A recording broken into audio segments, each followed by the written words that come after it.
Va mano pirštas toksai va paliko gyslutę trūko matyt.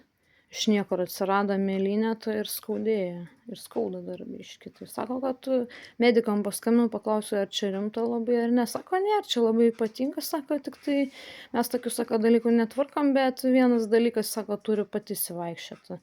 Ta gyslutė, vienu žodžiu, trūko gyslutė. Ir dėl to taip ir skauda, ir mėlyna liko. Čia turi, sako, įsivaikščiot, paprasčiausiai tepalų galima tepti kažkokiu, bet reikia tik vaistinę eiti, tai jo. Aš matai pirmąkart man tokie dalykai, tai aš nežinau. Nežinojau, kad taip gali čia trūkti gyslutė, žinai, tokia va, ir mėlyna lieka, matai, ir skauda. Pasirodo ir skauda, ir nežinojau, ką reiškia tos gyslutės trūkimas, tai man, žinai, naujiena biškį. Tai va, dabar sužinojau.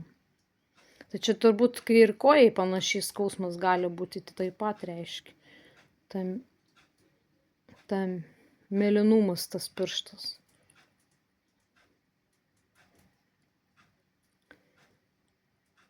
Tas pirštos mėlynumas. Nu, tai yra tokių naujienų pas mane. Jeigu jums įdomu, aišku, jums tai gal čia įprastas tas dalykas daugumai tokių žmonių kaip jūs. Visi daug kas susiduria su tokiais dalykais, bet man tai naujiena.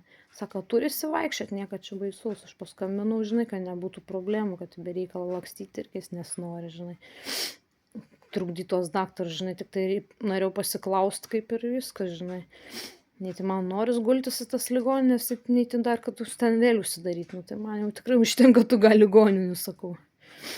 Tai čia nieko rimta, tai baikis, ačiū Dievui. Tai ir praeis. Nieko baisaus. Tai va.